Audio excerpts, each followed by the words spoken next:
শুভ সকাল বন্ধুরা, মিষ্টিস ফ্যামিলির আরেকটি নতুন ব্লগে তোমাদের সবাইকে অনেক অনেক ওয়েলকাম। আশা করছি তোমরা সবাই ভালো আছো আর আমরাও বেশ ভালো আছি।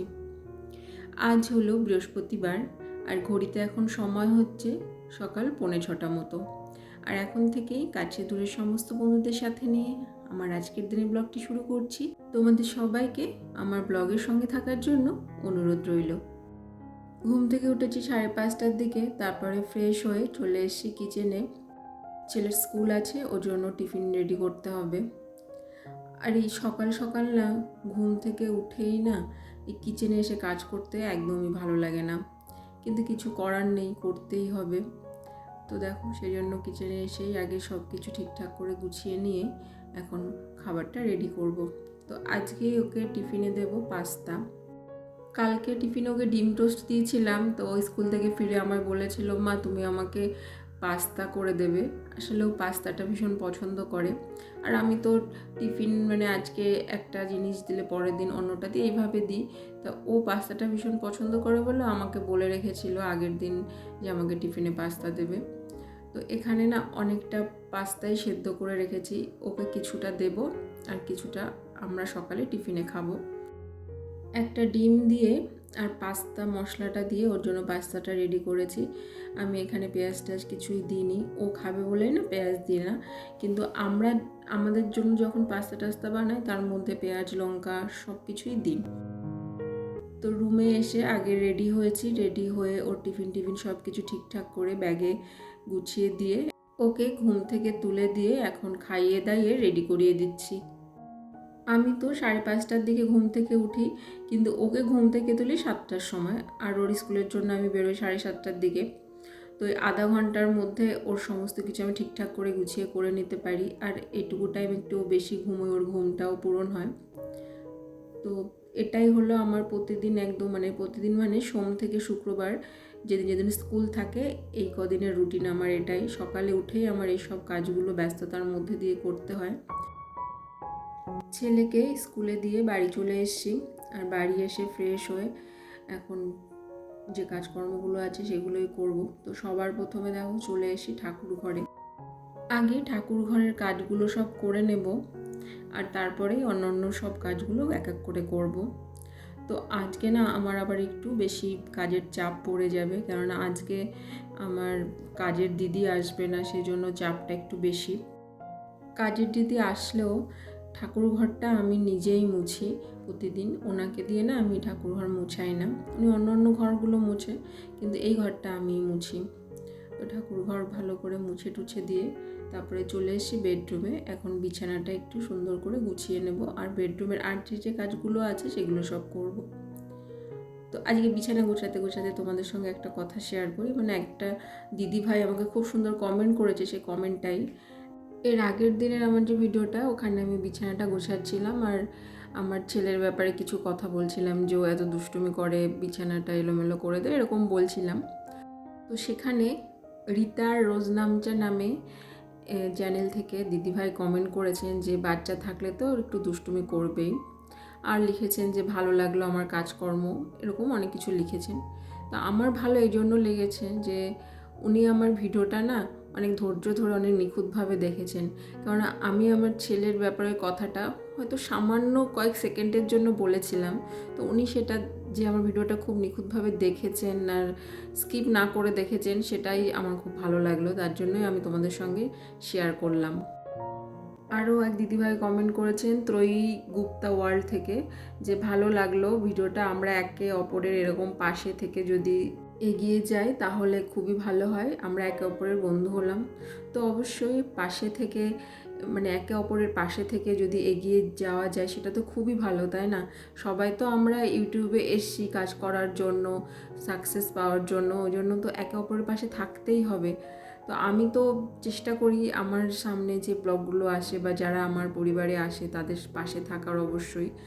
তো দই গুপ্তা দিদিভাই, আমি আপনার বন্ধু হলাম, আমি অবশ্যই আপনার পাশে থাকবো। যে সমস্ত বন্ধুরা আমার ব্লগ দেখো, আমি তাদের উদ্দেশ্যে একটা কথাই বলবো যে তোমরা আমার ব্লগ যখন দেখছো, যদি আমার ব্লগের কিছু অংশ বা কোনো জিনিস তোমাদের ভালো লাগে বা মনে হয় যে না এটা ভালো হয়েছে, বা কোনো জিনিস যদি খারাপ লাগে বা কিছু, সেটা প্লিজ তোমরা তোমাদের কমেন্টের মাধ্যমে আমাকে অবশ্যই জানিও। তোমাদের কমেন্ট পেলে আমার ভীষণ ভালো লাগবে। তোমাদের সঙ্গে অনেকগুলো কথা শেয়ার করলাম। তো দেখো অনেক কাজই করে ফেলেছি, তার মধ্যে বিছানা গুছিয়ে দুটো ঘরের ঝাড়ু লাগানো হয়ে গেছে, আর এখন চলে এসেছি বারান্দার দিকে ঝাড়ু লাগাতে। তো দেখতে পাচ্ছ আজকে রোদ, ভীষণ রোদের তাপ। আজকে যখন সকালবেলা ছেলেকে দিতে গেছি 7:30টায়, ফিরে আসছিলাম বাড়িতে, মনে হচ্ছিল যেন দুপুর 12টা বাজে। মানে দুপুর 12টা দিকে যেরকম সূর্যটা মাথার ওপরে থাকে আর তাপটা ভীষণভাবে থাকে, সেরকম মনে হচ্ছিল। সকালের দিকে যে কাজকর্মগুলি ছিল মোটামুটি সব করাই হয়ে গেছে। তো এবার কিচেনে যাব, আর তার আগে বাথরুমে এসেছি 2 বালতি জল ভরে রাখতে। না হলে তো দুপুরে স্নান করার সময় না আবার সমস্যা হয়ে যাবে, জল এত গরম থাকবে করতে পারবো না। তো এটাও একটা সকালের এখন রুটিন আমার, বালতি বালতি করে জল ভরে রাখা। তো তারপরে কিচেনে এসে ভাতটা বসিয়ে দিয়েছি। আর সকালের দিকে তো ওই পাস্তাটা সেদ্ধ করেছিলাম ছেলেকে টিফিনে দেওয়ার জন্য, তো ওকে দিয়েছিলাম আর ছিল, সেটাই আবার একটু ডিম পেঁয়াজ আর পাস্তা মশলা দিয়ে ভেজে নিলাম। কিছুটা আমি খাচ্ছি আর কিছুটা মাকে দিলাম। টিফিন করার পরে এখন দেখো আবার রান্নাবান্নার কাজ শুরু করেছি। আজকে রান্না করব পমফ্রেট মাছ। এই মাছটা আমাদের বাড়িতে সবার ভীষণই পছন্দের, কিন্তু সব সময় না মার্কেটে পাওয়া যায় না। তো এই মাছটা কালকেই বাবা এনে রেখেছিল। কালকে এক ধরনের মাছ এনেছিল, কাতলা মাছ আর পমফ্রেট মাছ। কাতলা মাছটা কাল করেছিলাম, আর আজকে এটা রান্না করছি।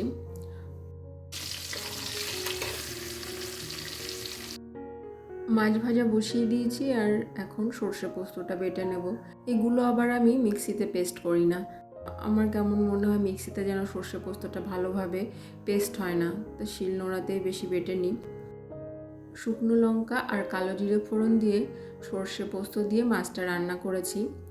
আর মাছটা যখন প্রায় হয়ে এসছে তখন সামান্য একটু সর্ষের তেল ওর মধ্যে দিয়ে দিয়েছি। খুবই ভালো লাগে যেন এইভাবে রান্না করলে। পমফ্রেট মাছ আনলে আমি বেশিরভাগ টাইম এভাবেই রান্না করি। আর করছি পাঁচমিশালি সবজি দিয়ে চিংড়ি মাছ দিয়ে একটা তরকারি।